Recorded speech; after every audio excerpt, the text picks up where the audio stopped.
si les dijera que casi todo lo que creemos saber sobre el gran imperio inca podría estar equivocado? Por siglos hemos tenido esta imagen de emperadores, conquistas, una historia muy clara. Pero, ¿y si esa historia que nos contaron se parece más a un reflejo de la Europa de la época que a la verdadera, fascinante realidad andina? Todo se resume en una pregunta, una que lo pone todo de cabeza. ¿Y si esa famosa lista de reyes incas que nos aprendimos de memoria no es lo que parece? ¿Y si no es una línea de tiempo? Acompáñenme, porque la respuesta nos abre un mundo completamente nuevo. Bien, para entender a dónde vamos, primero tenemos que recordar de dónde venimos. Pensemos en esa versión de los incas que casi todos conocemos, la que está en la mayoría de los libros. La historia de siempre nos pinta un cuadro que nos resulta muy familiar, ¿verdad? Un imperio, casi como el romano, súper centralizado, expansivo y con un monarca absoluto que le hereda el trono a su hijo. Una estructura que, claro, entendemos perfectamente, porque se parece mucho a la historia europea. Y aquí está, digamos, la prueba visual de esa historia. Una lista súper clara y ordenada. Empieza con Manco Cápac, el fundador mítico, y termina con Atahualpa, el último emperador, el que capturaron los españoles. Se ve como una historia lineal, perfecta, sin fisuras. Pero como vamos a ver, es que justo ahí, en esa perfección, está el problema. Ahora, la pregunta del millón es, ¿de dónde salió esta historia tan ordenada? Y es aquí donde la trama se complica de verdad, porque la clave de todo este malentendido está en quiénes escribieron la historia. Ojo, porque este es el punto que lo cambia todo. No tenemos la historia de los incas contada por ellos mismos en un formato que un europeo del siglo XVI reconociera como historia. Lo que sí tenemos son las crónicas de los conquistadores, de los administradores y de los sacerdotes españoles que llegaron y trataron de entender lo que veían. Y aquí vemos el choque de dos mundos, de dos sistemas operativos totalmente distintos. Los españoles llegaron tratando de documentar una sociedad andina con sus propias herramientas y sus propias ideas, mientras los andinos usaban quipus y una riquísima tradición oral para registrar información. Los europeos buscaban una lista de reyes, fechas de batallas, sucesiones. Estaban literalmente tratando de meter una realidad redonda en un agujero cuadrado. Y esta cita de verdad lo resume a la perfección.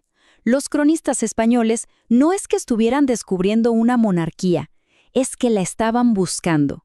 Proyectaron su propio modelo político, un rey, una corte, una línea de sucesión, sobre una realidad que era completamente distinta. Y esa proyección es la historia que hemos heredado por siglos. Ok, con todo esto en mente, pasemos ahora a la parte donde esa narrativa tradicional no solo se pone en duda, sino que, se derrumba. Por muchísimo tiempo aceptamos esta versión como un hecho, básicamente porque era la única que estaba escrita en papel. Pero la antropología moderna nos ha dado herramientas para ir más allá de esos textos españoles, para analizar la cultura andina desde adentro. Y lo que ha revelado es radicalmente diferente. Y aquí está la bomba. El antropólogo Tom Suydema, una de las voces más importantes en estudios andinos, llegó y dijo, a ver, un momento. Él propone que intentar leer esa lista de reyes incas como una cronología histórica es un error de base. Es como querer leer una partitura musical como si fuera una novela. Simplemente no funciona así. Entonces, si no es una línea de tiempo, ¿qué es? Pues aquí viene la idea revolucionaria de Suydema. Esa lista de reyes no es historia, es un mapa social. Un diagrama que representa clanes, funciones sociales, roles, que existían todos al mismo tiempo.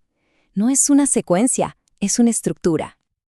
Para entender esto, necesitamos hacer un pequeño esfuerzo y tratar de pensar con una lógica andina. Vamos a explorar 3 conceptos, 3 pilares que sostenían su mundo y que nos ayudarán a entender ese mapa.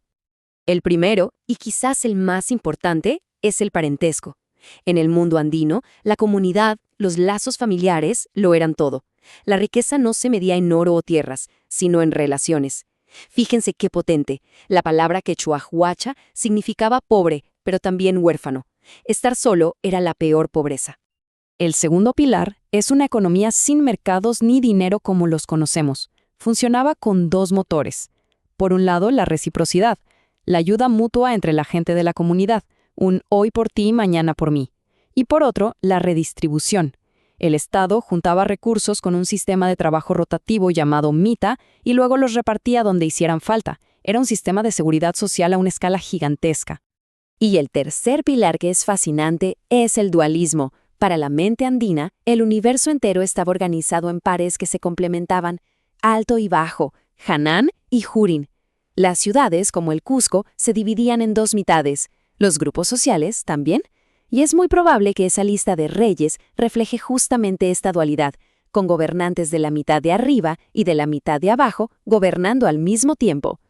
Bien, cuando juntamos todas estas piezas, el parentesco, la reciprocidad, el dualismo, la imagen que emerge no es que solo cambie nuestra idea de los incas, es que nos obliga a cambiar la forma en que miramos la historia. Y esta es la conclusión fundamental. Al medirlos con la vara europea, los hemos malinterpretado por completo.